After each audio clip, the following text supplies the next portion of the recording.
ನಾವು ಎಫರ್ಟ್ ಹಾಕಲಿಲ್ಲ ಅಂದರೆ ಒಂದು ಪ್ರಶ್ನೆ ಕಡುತ್ತೆ. ಹೊಸ ವರ್ಷ ಅಂದರೆ ಯುಗಾದಿ ಅಲ್ವಾ ಅಂತ ಅದೊಂದು ಕಾಮನ್ ಕ್ವಶನ್ ಅದು. ಖಂಡಿತ ಹೊಸ ವರ್ಷ ಯುಗಾದಿನೇ, ಅದರಲ್ಲಿ ಎರಡನೇ ಮಾತೇ ಇಲ್ಲ. ಆದರೆ ವ್ಯಾವಹಾರಿಕವಾಗಿ ಹಾಗೇನೇ ಕೆಲವು ವಿಷಯಗಳಿಗೆ ಜನವರಿ 1ನೇ ತಾರೀಕು ಕೂಡ ಹೊಸ ವರ್ಷ ಅಂತ ನಾವು ಖಂಡಿತವಾಗಿ ಭಾವಿಸಬೇಕಾಗತ್ತೆ.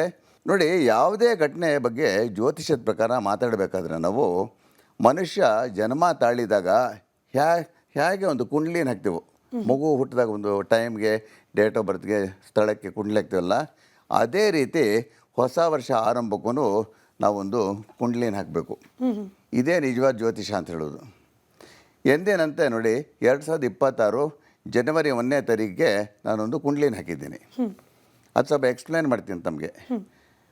ಆಗ ಆ ಸಮಯಕ್ಕೆ ಇರೋ ಗ್ರಹ ಸ್ಥಿತಿಗಳು ನಮ್ಮ ಕೆಲವು ಪ್ರಶ್ನೆಗಳಿಗೆ ಉತ್ತರಗಳನ್ನು ಖಂಡಿತ ಕೊಡುತ್ತೆ.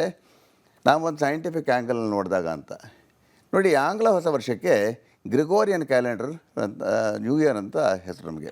ಅದಕ್ಕೆ ಗ್ರಿಗೋರಿಯನ್ ಕ್ಯಾಲೆಂಡರ್ ಅಂತೀವಿ.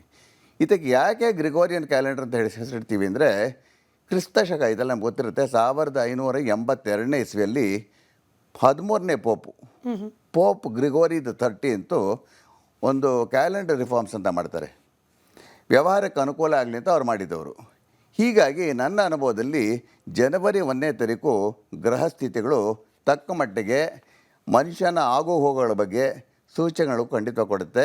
ಹಾಗೆಯೇ ನನ್ನ 48 ವರ್ಷದ ಅನುಭವದಲ್ಲಿ ಅದನ್ನ ಮೇಲೆ ಒಂದು ಹೇಳಕ್ಕೆ ಇಷ್ಟಪಡ್ತೀನಿ. ದೀರ್ಘ ಲೆಕ್ಕಾಚಾರ ಮಾಡಿ ರಾಶಿಫಲ ಹಾಗೂ ಪ್ರಪಂಚದ ಮೇಲೆ ಈ ಗ್ರಹ ಸ್ಥಿತಿಗಳು ಯಾವ ರೀತಿ ಪರಿಣಾಮಗಳನ್ನು ಬೀರ್ಬೋದು ಅಂತ ನಲ್ಲಿ ತಿಳಿಸ್ಕೊಡೋಕ್ಕೆ ಪ್ರಯತ್ನ